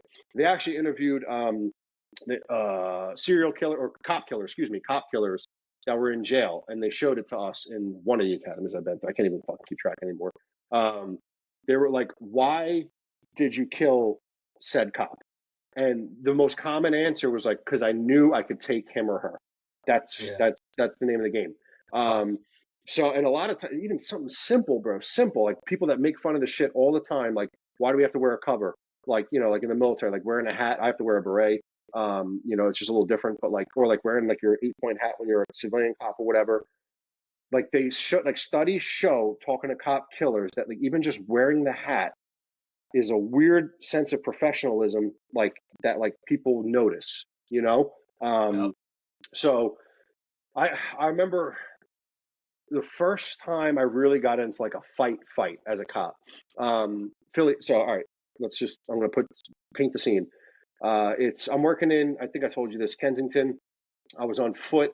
I was a foot patrol for like a year. Kensington's the heroin capital of the Eastern Seaboard as of like 2018. Horrible fucking like gangland, like cartel land, shit like that. It's me and my partner. It's a quiet night. I think I was wearing short sleeves, so it was probably like May, June, something. No, maybe later on, but still warmer. We're sitting on like this abandoned fucking building on the steps because we ain't got no car. And it is like, again, it's like Walmart. Motherfuckers coming to buy drugs. Like it doesn't matter. And like, again, you want to do your job the right way unless you see the hand to hand and shit like that. You really can't stop them. I know there's drugs being sold there, but it's fucking 24 hours a day, 7 days a week. So this one dude comes walking up looking nervous as fuck. And again, you like, once you do this shit every single day, you automatically know who's a target. Yeah, you could tell. So I'm sitting there and we're like, oh, there he is. There's our target. Like kind of like locking on like a heat-seeking missile. Hands in pocket, like trying to like run, like quick walk. And obviously he doesn't belong here. And I'm going to be honest, like we didn't racial profile, we criminal profile. We know who is a criminal just because by doing your job and training. So at this point though, like he's obviously like a rookie or a novice into the buying drug fucking game. They basically like did it in front of us. I don't know if the drug boy didn't see us or whatever, but like fucking hand to hand exchange packets for fucking money. Like, oh fuck, we got one. Like bada bing, bada boom. Like just like, and so we get up and then they both look at us like, and then like, so the drug boy, like we're not catching him because all these homes are like booby trapped. They fucking blow out drywall and like run into, because they're row homes. So they literally have holes in the drywall to go to the next house. They fucking cut out the floors and put like a mat. And like when they're running, they'll hop over that, and then you got to think twice while running. Why did he jump over that? Because I'm going to fall into the fucking basement. They put fishing wire across alleyways, and they'll duck, and then like you might fucking chop your head off. Like legit, all this crazy shit. Like I can. We'll talk more about this if you want, but whatever. So I'm not going after the drug boy because I know in reality, I'm sure he had like the drug boys don't keep the drugs on them. They have it stashed somewhere on the street. Yep. But that dude that just walked away has drugs. Like, all right, cool. And it's kind of like a slow night for the hood. So I'm like, all right, well, let's go get him. He takes off. Like, well, actually, this is a shit kicker. He walked into a stop sign because he was fucking so nervous. I was like, yo, come here, and he's like, oh. So then we start chasing him. He takes off. So like now, I go over radio like foot pursuit, whatever. I chase this dude down the street and he bangs a right onto like a relatively busy street. So for people that know Philadelphia, I'll just throw it out there. This was like 2700 Hancock, made a right on Lehigh Avenue. And there's like a big, like no name bodega, kind of grocery store or whatever, runs in there. And this is kind of cool too. I'll tell you about this. So like there's like a teenage Puerto Rican kid that's like working there. He sees us and like I lost sight of him for like a second. I'm like, where'd he go? He's like, he ran in the back. So I keep chasing him. And he's about to go into like the employee bathroom, and I see him like throwing fucking drugs into the toilet. I'm like, fuck. So like he's trying to close the door on me, kick the door in. I grab him, and he kind of like in my arms, like swings around and fucking starts choking me, like legit, like grabbing my neck, choking me. And I dusted my partner because like my partner was a fucking absolute behemoth, like monster. I was a lot leaner back then. So my partner eventually catches up with me. But now, like, my dude's choking me. So I fucking body slam him on the floor, punch him in his fucking mouth. And now, like, my partner gets over there and, like, we're trying to, like, cuff this dude. And the Puerto Rican kid comes to help too. And this dude's fighting. So you just got to do what you got to do, like to kind of like deal with the situation. We finally get him cuffed up, flushed all the fucking drugs. I'm like, God damn it. Like, you know what I mean? So like, I still seen that like the drugs go down there. I can put this all in my report. Obviously, like nothing to hide. It's on like there's fucking cameras all in this grocery store. What I got nothing to hide. We run him. He had a warrant, so like that actually worked out kind of nice. It's like, all right, well, I'm still locking you up. You know what I mean? Yeah. So but, I still got something on you. yeah, so it worked out, but that was kind of eye opening. I'm like, because most of the time you get complacent. I'm like, I'm a cop. People stop for me. People don't fight me. This dude started choking me out and shit like that. So I had to fucking snuff him and whatever. But like, I wasn't really training at that time, and like shit like that makes you it's like eye opening. Like now I'm like, I probably should start training more shit like that. Yeah. That same Puerto Rican kid, to come full circle, crazy. He was cool. Like, so now every time I walk by that bodega, he'd be like, "Oh, you guys want water or whatever?" Like, you don't want that shit in the store. You know what I mean? So he was cool. But or if something happens to the store, he wants you to be like, "We got you." You know what I mean? Like, you're like basically like free security at that point. Yeah, no, you know? and like, dude, everybody's into something. You know what I mean? Like especially in the hood. He's like, probably selling like Lucy's and $8 packs. I'm not trying to sound like it. Like, I don't care. You know what I mean? Like, you helped me when I was getting choked. You know, so I'm gonna take care of you. Now, if I catch you slipping, that was always the rule, but that's a different story. You know what I mean? But then I got transferred after I got done with my probation to West Philly, and I'm working in the 16th district at the time. But the 16th district has like Drexel University, which is a pretty big school. It's like this much of like the 16th district. It's like a really small part. And then the rest just starts getting worse and worse and worse because it's West Philly. But that part's kind of decent. They have their own police department too, like Drexel Police. But anyway, the thing was like roll call finishes. The whole squad goes to 7-Eleven before we really dive into the night. So I'm sitting there with I'm sitting there. I'm having like a protein bar and a coffee, and I'm just chilling, smoking and joking. And then who do I see? I haven't seen this kid in a minute, and he's high as a kite. I'm just gonna keep it real. He probably was at like a college party. He's high as a motherfucker. And he sees me. We lock eyes, and I'm like, yo. He's like, yo. And it's the kid from the like North Philly that helped me with that fight. I hadn't seen him in a minute. I'm like, what's that? Like, just I dap up like this fucking high Puerto Rican kid. Well, I'm like, I don't give a shit. You're the man. Like, you didn't smoke weed in front of me. Don't make no difference to me. So, and at that time it was illegal. Like, who knows now? What depending on which state you're in. But it was just cool. Like small world shit. Your buddies are probably like, the guy's fucking drunk and high. Why you go to say hi to him? Like, you obviously don't hang out with him. Yeah, like, dude. That dude saved my life. I was getting choked out. He might have, My fucking slow ass partner was nowhere to be found. Well, I mean, like even the perp at that time, like when it's a 1-on-1, the perp's probably like, I have a chance. But when people start running over and there's more, he's probably just like, fuck. You know what I mean? Like at that point, he's not mentally giving up, but physically giving up. Yeah, bro. Man, I don't know. Like now, like again, like memories are coming back of just like wild ass shit. I'll tell you one more Philly story and then one New York story that kind of like I want to tie into mental health at the beginning of the episode. So, all right, good. You're full circle. Yeah. So you love that. Yeah. As long as the listeners are following, that's all I care about. So, all right. So I was working by myself. I got into a unit called 5 Squad. So anybody that listens to this podcast that knows Philadelphia police don't know what 5 Squad is, but it's the same thing as like anti-crime with the NYPD. So sometimes you do plainclothes, sometimes you don't. Anti-crime and 5 Squad are very similar in the fact that like you work for your captain of your precinct or district. You don't really answer to anybody else. And like your job is to address the crime issues within your precinct or district. So the word is synonymous, precinct, district, same shit. So you don't have to answer bullshit fucking car accidents. You don't have to answer domestics. Like you really don't have to answer the radio at all when you're doing anti-crime or 5 Squad because you're just there to put up numbers and deal with the crime problem in your. And I worked in busy areas. So, but I was too young. I'll say that, Vin. And at the time, again, you think you're Megatron, you think you're invincible, you're full of piss and vinegar. I had no business being in 5 Squad. I was just smart, mature, and aggressive, but that also can be a remedy for disaster when you're like being a police officer. And this was kind of when all that like BLM shit was starting to pop off, like where cops were starting to go under a microscope. But I never got in trouble, which I'm blessed. Like I did everything the right way, but I could have got myself hurt or someone else hurt because I was too aggressive and stupid and putting pride and shit. Now I'm 32. Looking back, like, you know, you really have to be like analytical of shit. It's, you know, whatever. So I'm working by myself this day. It's day work. So 5 squad day work, right? Crime happens at night. So it's kind of like a bullshit, like, I'm fucking bored. My partner is on vacation at the time. And now, again, Philadelphia, they're poor, broke, everything's outdated. Like, you're not supposed to work alone when you're in a unit like this because your job is to address crime issues. You can go handle a car accident as a solo cop. You should not be locking up a drug dealer by yourself as a solo cop. Like, you know, you're picking up what I'm putting down. Yes.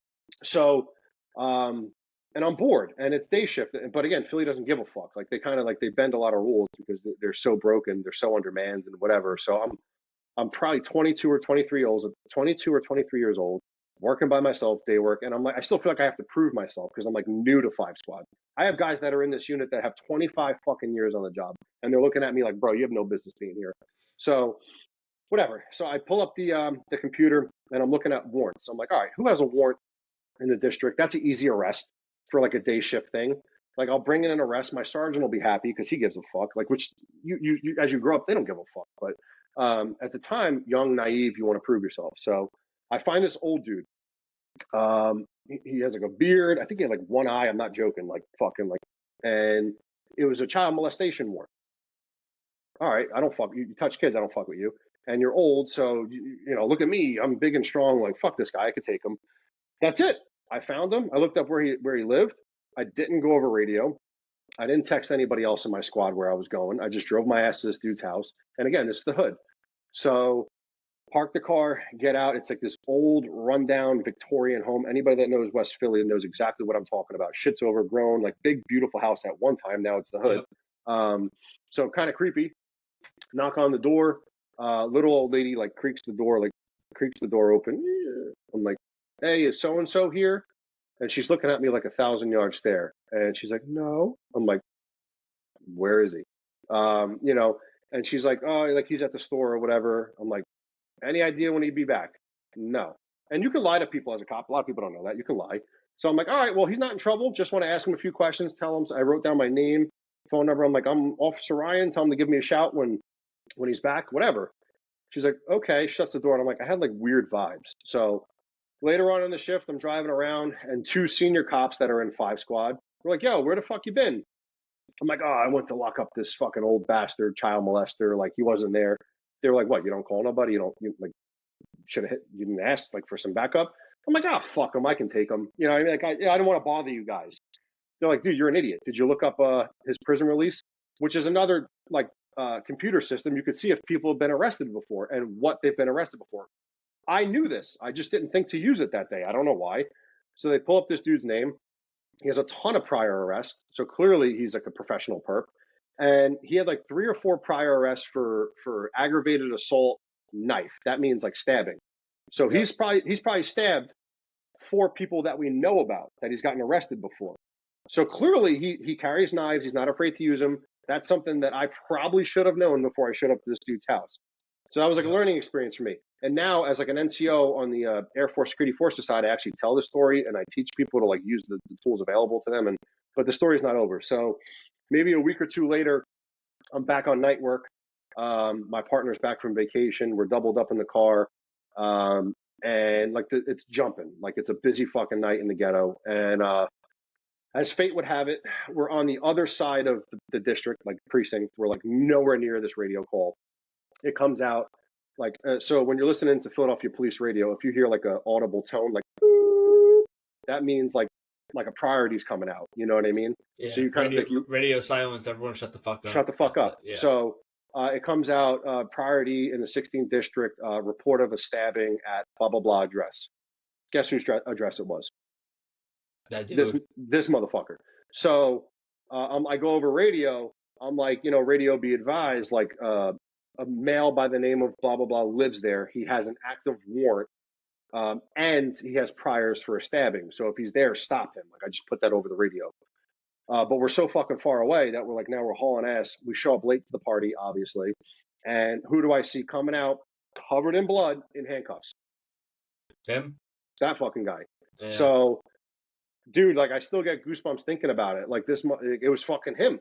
Yeah. So now this is probably one of the worst crime scenes I've ever seen in my life, and I've seen a lot of wild ass shit. Wow. So, knock on wood. She said he's not fucking here, and you walked yeah, away. yeah. Because imagine I went to lock him up, and he don't want to go to jail, and he has a knife on him. So, Well, he ain't gonna want to go to jail. And I bet there wasn't just one cop that walked him out of the house. There's no, probably dude, three or four. The block was full. But Yeah. so I come to find out that this was like a rooming house. So in the hood, people kind of just rent rooms, like, which is 100% illegal, but it was like a rooming house. And as I'm walking up the stairs to this place to go like look at the crime scene, because that's just what cops do, we're nosy. Fucking who's standing in the door? The lady. The little old lady. I'm like, what the fuck? Like, why didn't you call me or text me? And she just like, something was weird with that one. Like, it was weird. Whatever. So I just walk in the house, and then, like, again, like horror movie shit. Like, there was like a record player, but it's like off the fucking thing. It's like and like furniture. That's some horror movie shit. Yo, furniture's flipped over, glasses broken. I'm talking pools and pools of blood everywhere, bloody footprints. I walk into the kitchen, and there's like this elderly black man, slumped down like along like the cabinets. Like, he's slumped down kind of like this. But his fucking head, Vin, is like sawed off, like hanging on by a little bit of skin here, and like kind of like flipped over.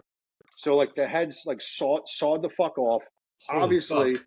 yeah, obviously they got into a fight, these two, and my guy sawed this motherfucker's head off, basically. You know what I mean? Like, just like whatever. So that still sticks with me. That's not good for your mental health. Like, you know what I mean? No. I'm just keeping it real. And like, I can't tell you how many crazy ass calls that I went to where like you see shit like this.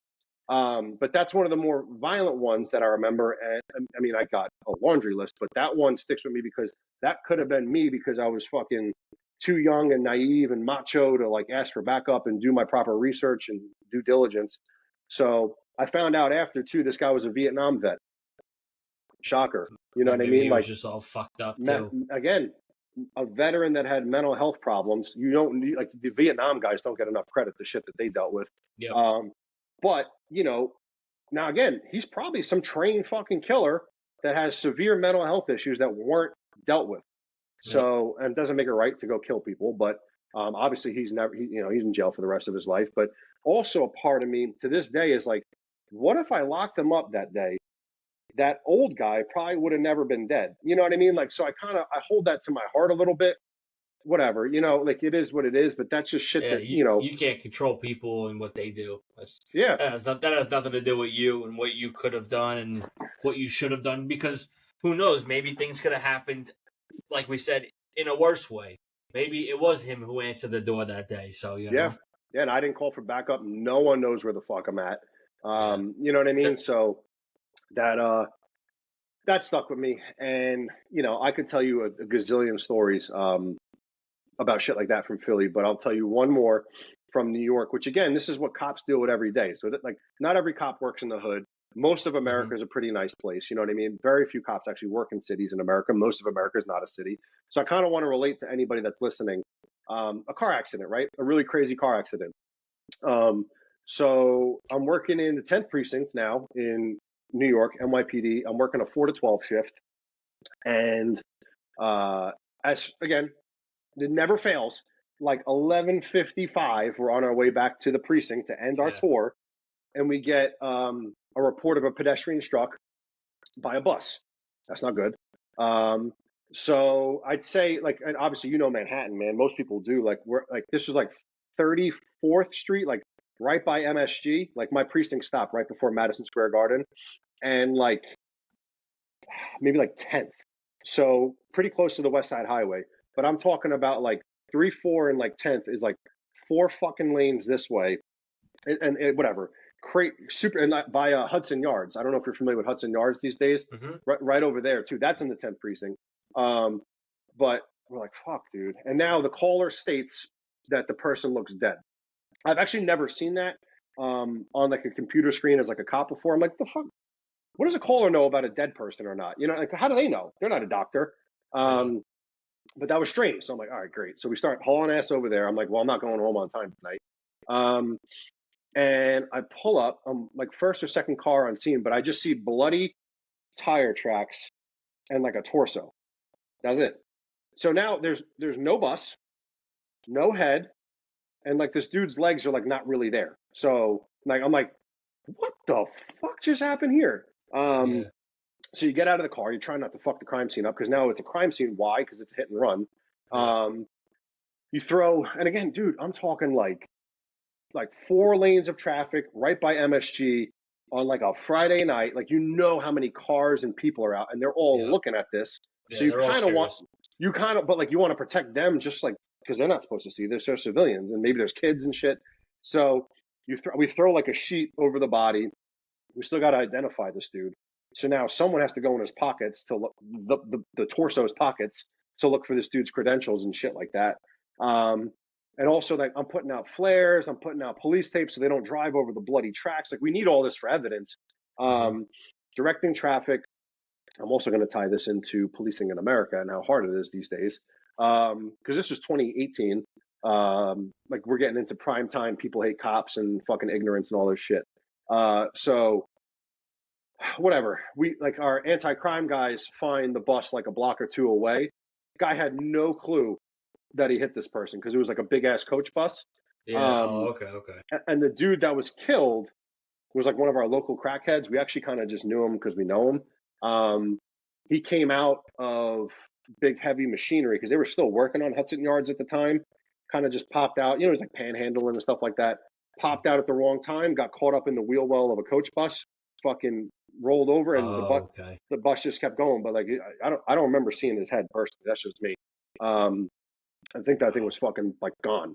But anyway, the coach bus driver is devastated. He's like 2 blocks away. He's like, "Oh my god, I just fucking killed somebody!" Like what? You know? So it ended up not being a hit and run at that point because they found out it was totally in it. Like you know, like it was really didn't. He had no malicious. He had no malicious intent. But you know, we found out it was a coach bus because his wheel wells are covered with fucking human remains.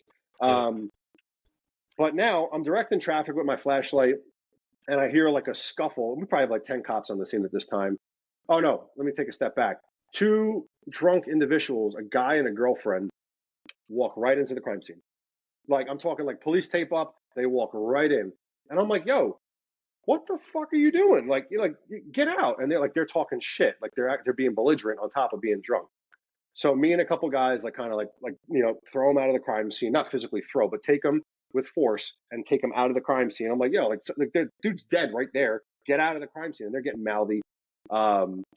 Whatever. I'm not a cop anymore. I don't give a fuck. Like they're just nasty, trashy people. And so whatever. That was a couple minutes. I'm directing traffic again. I hear like a skirmish, a scuffle, shouting. I turn around. Those same 2 people came back, and now they're fighting my sergeant and like fucking 6 other cops on the corner. I'm like, bro, what the fuck is going on? Like this night's never gonna end. So I sprint up there for whatever fucking reason. Like my sergeant and like 6 cops could not get these people in cuffs. I ended up cuffing both of them. Like, why does it have to be me? So I ended up cuffing both of them.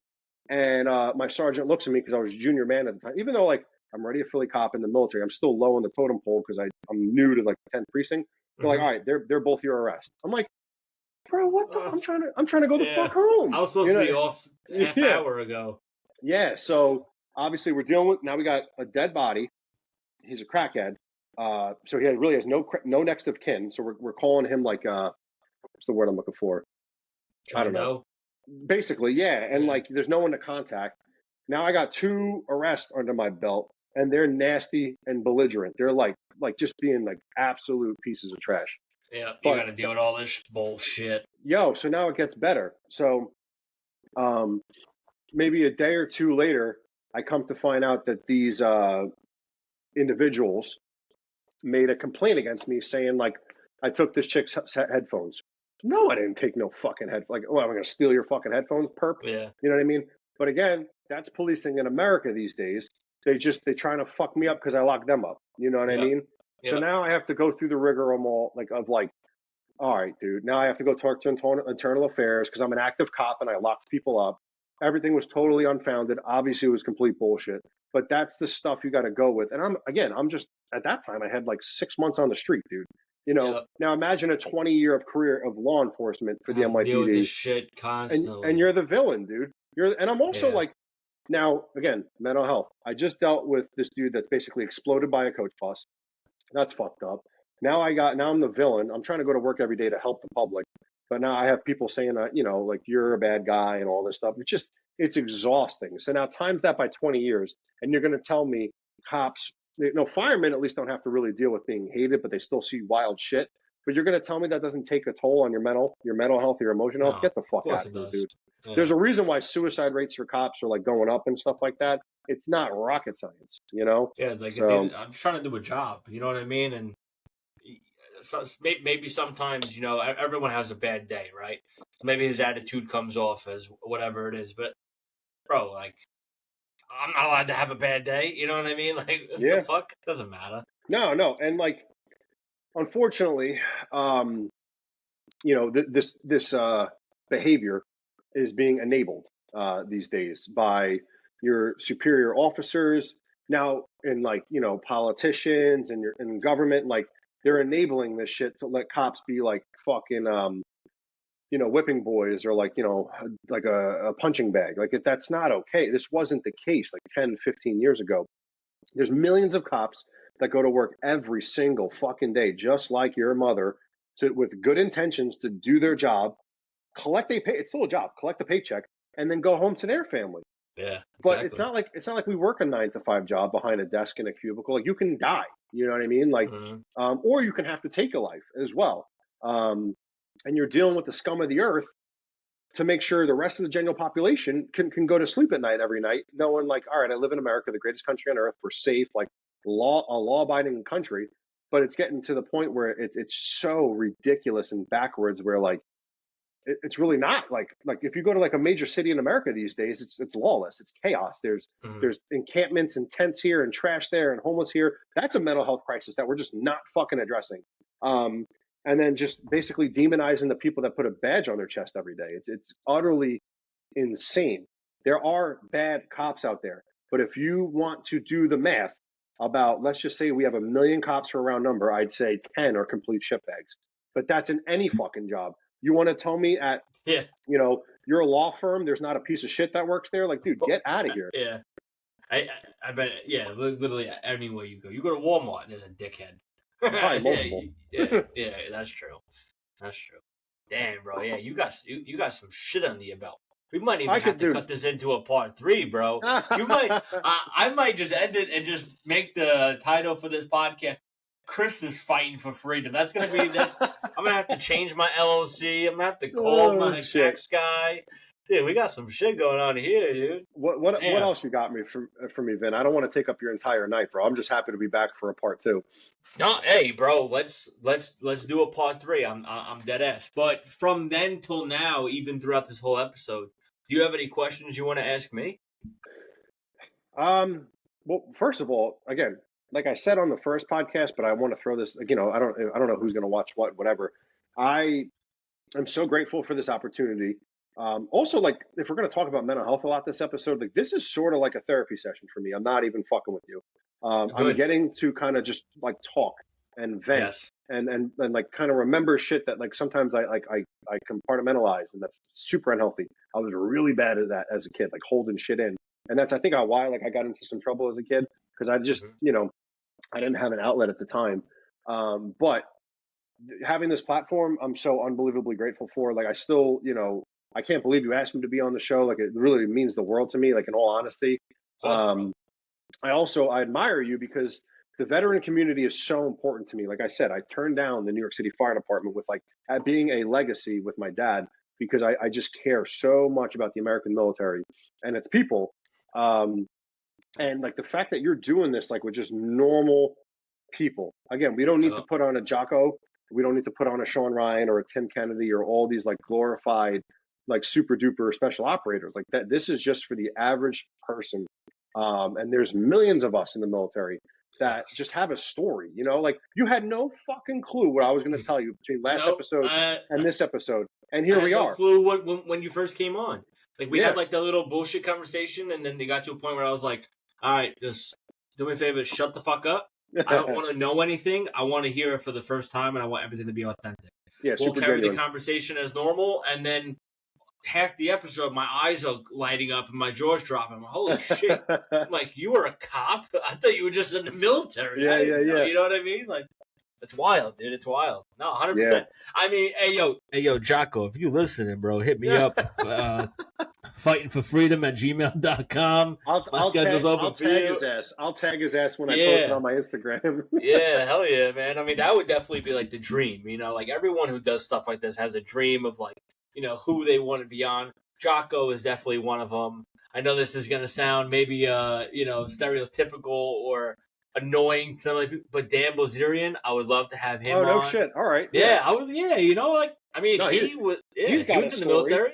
That's what I'm saying, dude. Yeah. And plus, he might fly me to wherever he is. Yeah. I'll get a nice free vacation. I'll get to hang out and, you know, do some podcasts. And listen, his whole image is like on purpose. He knows exactly what he's doing. There's a lot of people that hate on him, but guess what? He's a veteran who's an entrepreneur. Yes, bro. Like he's made millions for himself.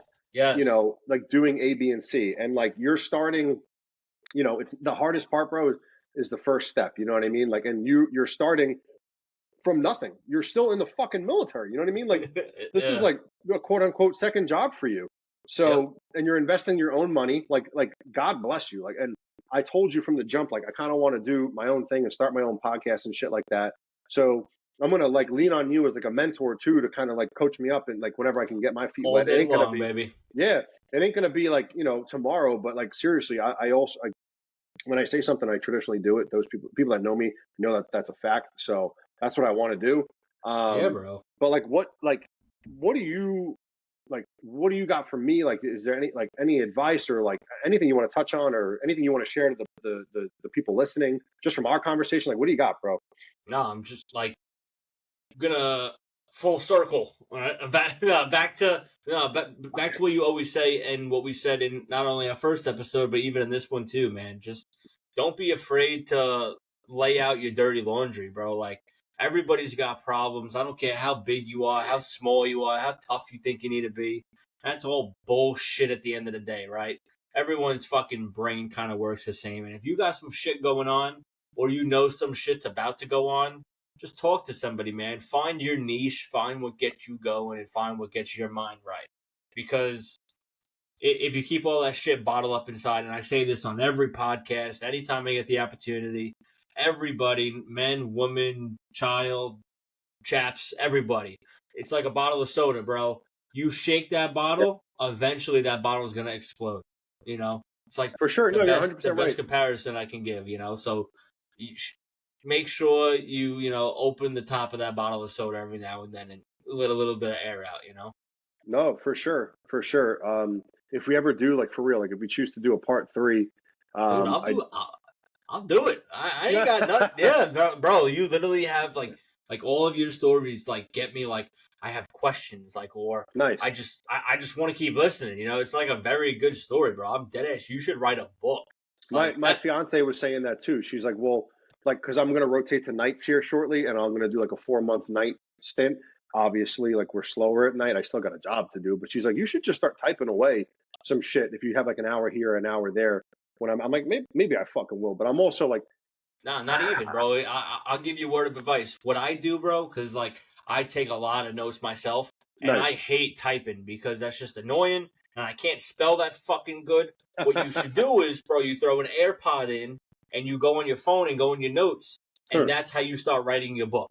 So you can literally sit there when you have nothing going on, and you can just be like, Chapter 1, Chris Ryan goes to a fun station on his free time, and he went to St. Petersburg. Was the shit. Yeah, but you know what I'm saying though? Like instead of like you writing it out and kind of getting like that writer's block, just speak to it, and then you can at least take it all and transfer it to Microsoft Word, and then read through it and do your little adjustments and all that. This is the shit I'm going to need you for because you're way more. That's smart. You're way more tech savvy than I am when it comes to these. Dude, don't get me started. Yo, that's some shit I never would have thought of, bro. I could barely use a computer. So yeah, bro. So just use your phone, use your notes. Pretty sure you got a set of headphones and just speak into your phone, dude. That's like every time I have to write like my brag sheet or like my eval for like, you know, right, the military. Dude, I can't fucking sit there. I use one finger when I tell UT2. Nah. But if I literally speak into my phone, into my notes, or into my text messages, or even into my email, right? I'll speak into my email, like, that looks good. And then I'll forward it to like my email it to myself, copy and paste it, and then work from there. Because I can't sit there with one fucking finger and type that. No, I look like an idiot. No, that's no, I'm not even fucking with you. That's great advice, and yeah, bro. Yeah, make my life easier. Maybe for the part 3, we could just have like you tell a story, I tell a story, whatever. Just like fucking just bullshit from your career, my career, but also I think I told you in the first episode, I'm big into helping out recruiting because I like like my mentor was like my uncle. He's not even blood, but I call him like my uncle. Like he really like he's the only guidance I had because I didn't have a dad. You know what I mean? Like for like this military shit. So like he was like a real big mentor for me. But like I like helping out recruiting. I'm doing color guard tomorrow night at the Sixers. Like that's something I like to do as like an extra. Oh, you are? Yeah, you told me last time that you get to do that every now. So I got a game tomorrow night. I'm actually bringing Melanie too, because like if there's like they give us 5 tickets, so there's 4 of us with like rifles and flags, and then first come first serve. So I asked like, hey, can I bring like my fiance if the ticket's available? And they were like fuck yeah. So she's coming with me tomorrow night, whatever. But like I just like getting out there and representing the Air Force and kind of like in a positive light, because there's so much, as you know, we talk about this, so much negativity, so many haters. But I like going to like high schools and shit like that and talking to kids and just trying to like get like the next generation, because there are good kids out there. They're not all a fucking mess. Like the media will be like doom, gloom, like they don't care about service and this and that, and they're lazy. Like the generation before us said the same fucking thing about me and you, bro. Like it's okay, So like if I can mentor and whatever, so I like to get into maybe next pod. Like the benefits of the military, a little more on education, shit like that, whatever, and like story time. Like we'll just me and you'll just fucking bullshit at that point. It'll be. I'm down, bro. I'm down. I'll even give you some homework, bro. Give me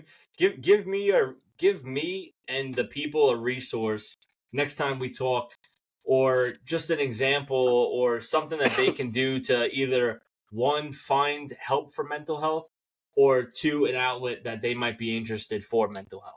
Okay, I'll do it. That's your homework, dude. We give out homework on this podcast now. I like it. Nah, bro.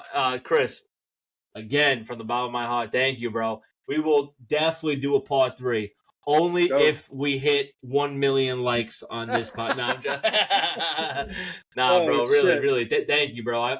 I wish the best, and I hope to hear from you very soon, bro. But we have each other's number. We'll keep in touch. I'll send you gifts and funny memes like normal. So I got merch and all sorts of shit. We'll get it down to your new residence since you just PCS'd. yeah. All right, bro. Thank you so much. Freedom Empire. Man. Until next time, guys. Take care. Views presented are those of the speaker, and the guest do not necessarily represent the views of the Department of Defense or its components. Neither the Department of Defense or its components bears any responsibility for the accuracy, legality, or content of the views discussed on this podcast.